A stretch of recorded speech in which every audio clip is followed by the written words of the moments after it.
So, ang problema niya ay yan, H52.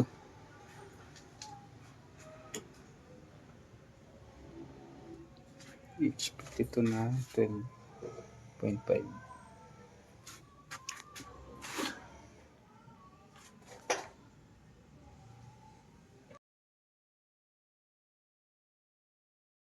So ito, nabuksan na natin yung board sa washing.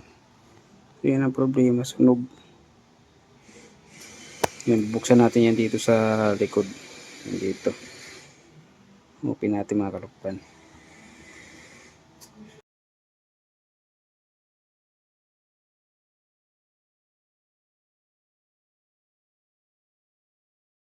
So mga kalukban, try natin na kung mawala yung H52. So nandun na, kinabitan natin yung board.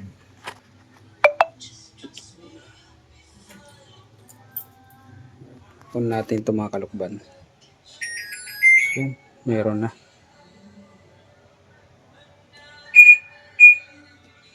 Okay na siya mga kalukban.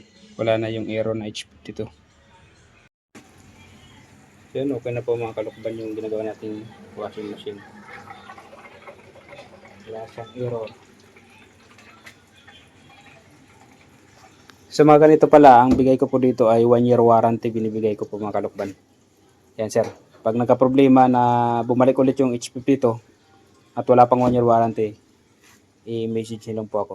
Kalukban, sa mga gusto magpagawa, mag-message lang po kayo. Nag-home service po tayo sa Batangas, Cavite, Laguna, Muntinlupa, Alabang, Paranaque, Rizal, Lukban, Quezon mga kalukban. So ayan, so ang service natin ngayon ay sa Bawan, Batangas. So yan, so tapos na siya mga kalukban. Thank you.